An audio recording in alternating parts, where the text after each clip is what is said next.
This woman was trapped in her car on an embankment for days.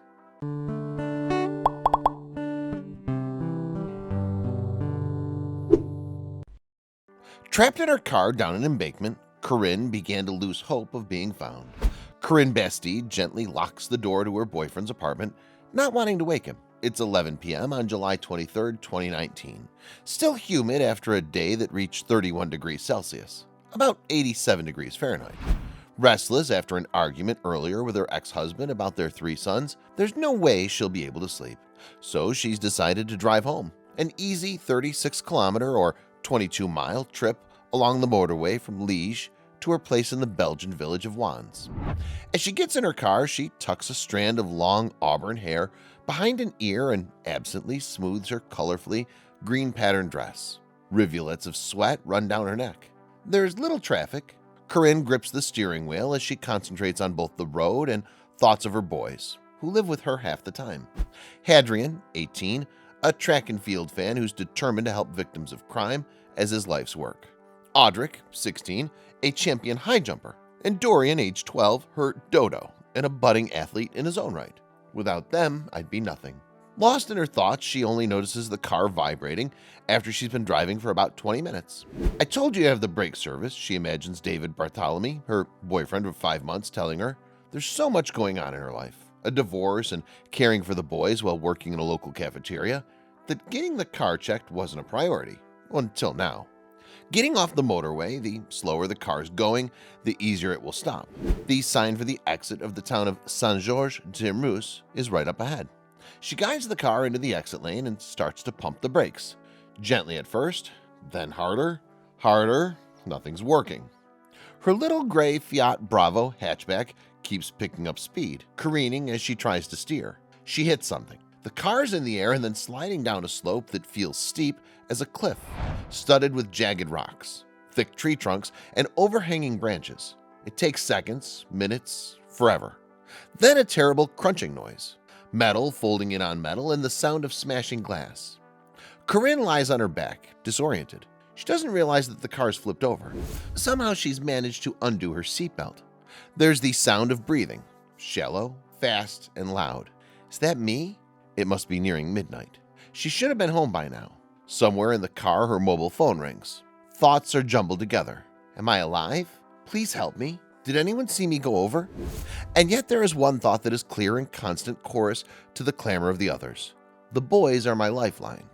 Then she passes out. Day 1. The sound of the mobile phone jars Corinne awake.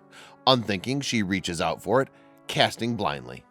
All of a sudden, reality hits. She's lying on the inside of her car's roof, the driver's seat suspended above her. A branch sticks through the gap that was the front windshield. Silently, she recites, as if to pin herself in time, her name, the date, her son's names. There was an accident, I'm alive.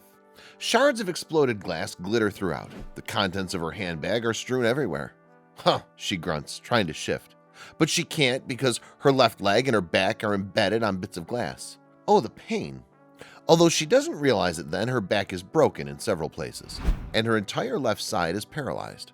Someone has to see me. The traffic is so close. She can hear it. Help me, she cries, loud as she can. I'm down here. She calls out until her voice can call no more. No one hears her. Although she's not fallen far, maybe 2 meters at most, the traffic is too loud and the car is too well hidden by the woods. In the meantime, her mobile phone rings again and again. She loses count. For sure, David is trying to reach her, and maybe Hadrian, with whom she speaks or exchanges messages nearly every day. After about 2 hours, the phone stops for good, its battery dead.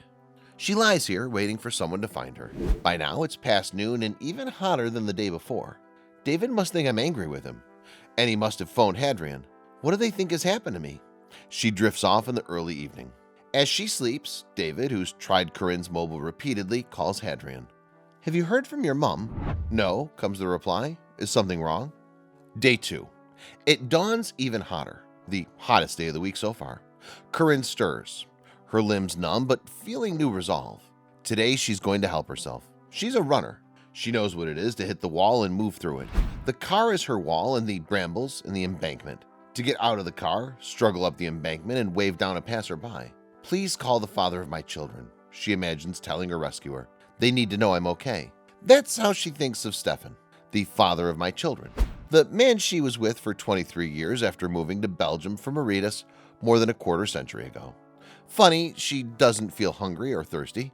She looks around for a way out of the car. With the bent and twisted chassis, it's not obvious, but there. Yes, she'll use the seatbelt looped above her like a rope to pull herself through the jagged gap in the front. Gritting her teeth amid blinding pain, she shifts her body. With every movement, the shards of glass in her back and legs cut deeper. It takes about 15 minutes to advance just a centimeter or two. Hadrian, Auric, and Dorian. They're her mantra. Come on, you can do it, she says out loud, imagining that Hadrian is speaking to her. The sun is high in the sky when she finally pokes her head outside. Gazing up, she sees snippets of blue sky through the canopy of broken branches. Turning her head and glancing down, she cries out in frustration.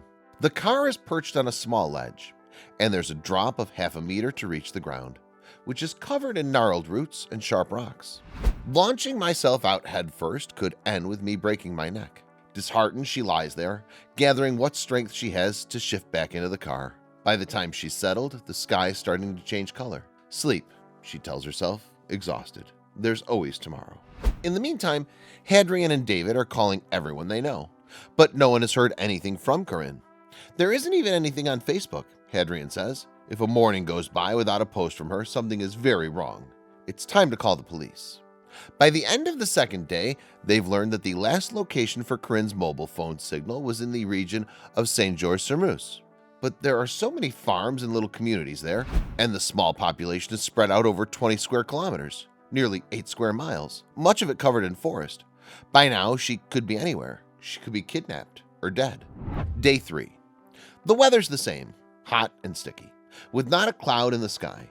This morning, Corinne, desperate and determined, shifts her body to brace her shoulders and arms against one door in an attempt to kick open the other one. Again and again, grunting with effort. But she's weak, and the doors are so damaged they don't budge. What's next? Corinne looks around. Her gaze lands on the back door, which the crash left partially open. What if she tries to squeeze through feet first? But does she have the strength? Tomorrow, she thinks. Day 4. Corinne wakens to wetness. It's raining on and off, the water coming in through the broken windshield to soak her dress, which is already damp from her urine. Time is reduced to light and dark, day and night, the difference between living and dying. All she can do is lie here, listening to the traffic, the rain, and the whistle of the wind. On Facebook, Hadrian begs for anyone who has information to please call either him or the police. And the family puts together a poster to be put up everywhere over the next few days. We will find you, he vows. We need you. Day 5. A torrential downpour turns the car into a makeshift bathtub, so that Corinne is half submerged, her long hair floating around her. If only she could sink under and have it all go away. Hadrian, Audric, and Dorian. You're going to see your boys again, she says aloud, live. She tries to collect water from the downpour, first in an empty chewing gum container, but the cardboard simply absorbs it. She looks again at the branch sticking into the car, its leaves now dripping. Carefully, she lifts her head, her mouth open, and guides the branch down to it with her right hand. She sucks like a baby, coaxing enough water from the branch to moisten her mouth. Her dress has ridden up in the water, and her thighs are exposed and burning from the myriad cuts. She's shivering uncontrollably, partly because the temperature has dropped and her dress is freezing. With nothing to eat for 5 days, and only the rainwater to slake her thirst, she's becoming hypothermic. As her body starves, it starts to consume its own fat cells to keep her going. Without thinking, she tears her dress in a frenzy, crying out as the material takes pieces of her skin with it. Then she lies still, realizing she has to get a grip, fast. You can't sleep because if you do, you will die from the cold, she says aloud to herself. Please find me soon. I don't know how much longer I have. Day 6. It's sunny again with a light breeze. Perfect for a run or attending the boys' many athletic competitions. But not for this. At the end of a rope, Corinne, an observant Catholic all her life, has a conversation with God. Lord, if you can see anything I haven't tried, help me find a solution, she says, because I can't do any more on my own. In the meantime, parents of a friend of Hadrian, Laurence Lardnois, and her husband, Olivier Lechant, are out that afternoon during errands. Corinne's on their minds. Earlier that day, Olivier had helped his son put up missing posters in the neighborhood. They're driving slowly on the exit to Saint-Georges-sur-Meuse when Lawrence, in the passenger seat, spots what looks like an overturned car to the right at the bottom of the embankment. So covered in vegetation and mud, it looks as though it was abandoned a long time ago. But it could be Corinne, she says. Let's go check it out. They park and carefully descend, Olivier leading the way because there's so many stones, branches, and roots to trip over. Suddenly, they hear a faint voice. "Help me," Corinne calls. "I'm down here." "Are you Corinne?" "Yes. How do you know my name?" "A lot of people have been looking for you. It's a miracle," comes the answer. "It's a miracle." Lawrence phones the police, and about 10 minutes later, an ambulance arrives and a helicopter lands in the adjoining field to take Corinne to a hospital in Liège. Workers have to cut through branches and then pry open the car door to get her out safely. At the hospital, doctors diagnose multiple fractures in her spine, a severe weakness in her left side, a collapsed lung, and hypothermia. When she comes out of surgery, David and her sons are there. "You scared us," David tells her, her neck and spine supported by a brace, her body torn and battered. She cries, "You thought I'd abandon you?" she says. Then she turns her head to the boys who are standing there, awkward. They want to hug her hard and never let her go, but they can't. "It was thoughts of you that got me through," she tells them. The world is filled with stories going viral every single day. But how many of these sites can you actually follow? We understand that your day should start with positive stories, stories that resonate with you. And so we started JoJo Stories. Our mission is to create meaningful stories that cover everything from animals to anthropology, history to environment and lifestyle. The kind of content you read on our site will be one you'll want to share with your family and friends. We hope you'll join our growing family and be part of our community. Welcome to JoJo Stories, jojostories.com.